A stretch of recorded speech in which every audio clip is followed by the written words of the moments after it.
सदन में सांसदों और विधायकों की अभद्र भाषा रोकने के लिए राष्ट्रपति को युवाओं ने पत्र लिखा है। समाज के बुद्धिजीवी भी सदन में बढ़ती अभद्र भाषा को गलत मांगते हैं और इस मुद्दे पर जो है राष्ट्रपति को पत्र लिखने वाली युवा स्मृति नेगी और वरिष्ठ पत्रकार नीरज कोहली से हमारे ब्यूरो चीफ राशिफात अली ने खास बातचीत की है। माननीयों के जो भाषण होते हैं वो युवाओं के लिए, जनता के लिए प्रेरणा स्रोत होते हैं, लेकिन अब अमूमन देखा जा रहा है कि सदन के भीतर अभद्र भाषा का इस्तेमाल किया जा रहा है।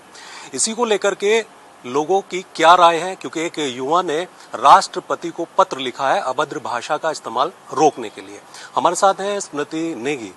तो आपसे जानना चाहेंगे आपका जो लेटर है उसमें क्या आपने लिखा है? मैंने हमारी माननीय राष्ट्रपति महोदय को बताया है कि हमारे जो संसद में हमारे लोकतंत्र का मंदिर है वो, तो जैसे हम मंदिर में अपशब्द का प्रयोग नहीं करते हैं, तो वैसे ही संसद जो हमारा लोकतंत्र का मंदिर है, उस मंदिर के अंदर भी ऐसे अशोभनीय शब्दों का इस्तेमाल नहीं होना चाहिए।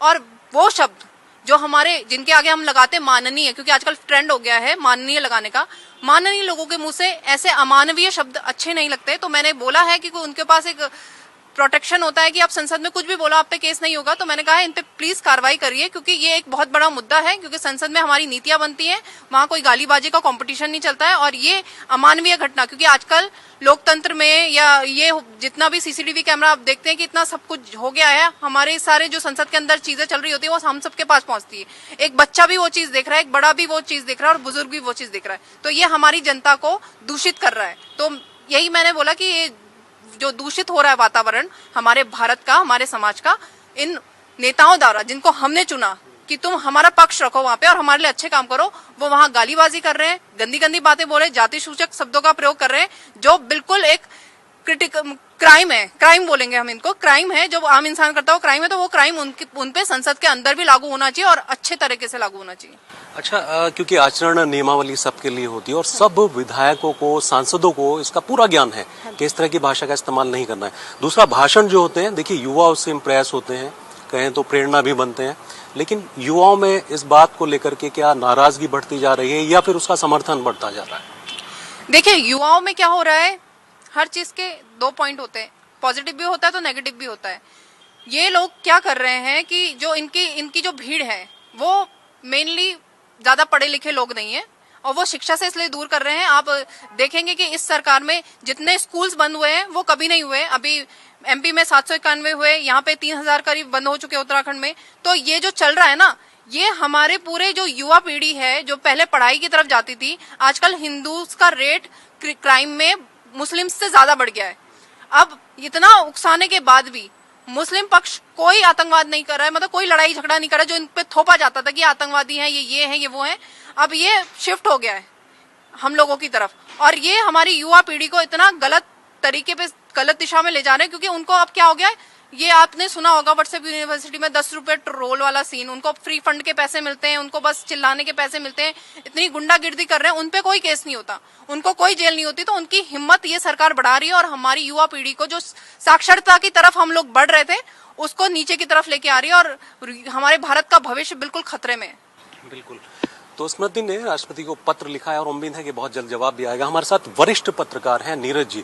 नीरज जी, देखा गया कि उत्तराखंड के जब विधानसभा सत्र चल रहा था तो यहाँ भी एक माननीय मंत्री ने एक बयान दिया जो बहुत विवादों में आ गया और हालात ये बने कि उनको इस्तीफा तक देना पड़ा। बिल्कुल, ये जो संसद का जो हमारा सदन है वो उच्च सदन कहा जाता है, उसको हम लोकतंत्र का सबसे बड़ा मंदिर भी बैठते हैं, जहां बैठ के हमारे जो माननीय हैं, जो हमारी, चाहे हम पार्लियामेंट के सदस्यों की बात करें या अगर राज्यों में विधानसभा की बात करें, तो जहां हमारे विधायक बैठते हैं जो हमारे लिए एक नीति निर्धारण करते हैं, हमारा मार्गदर्शन करते हैं, हमारे लिए प्लानिंग करते हैं।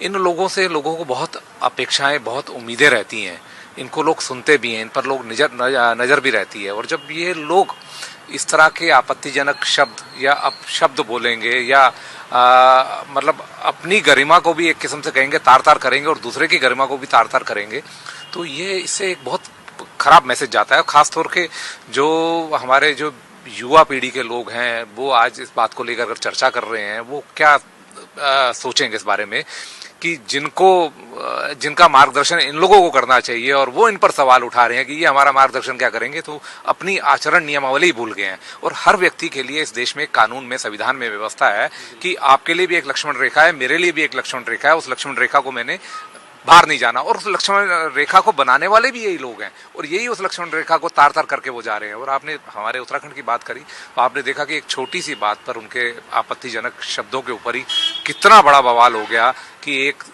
नंबर 2 की कुर्सी रखने वाले चीफ मिनिस्टर के बाद जो कैबिनेट सीनियर मिनिस्टर है उनको रिजाइन करना पड़ गया, उन पर इतना दबाव बढ़ गया।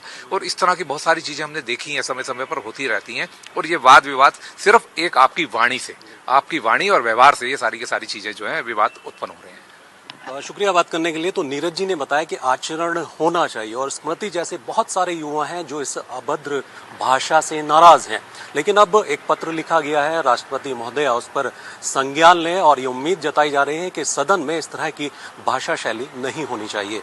कैमरा सहयोगी सौरभ के साथ मैं राव शफात अली, खबरें अभी तक, देहरादून।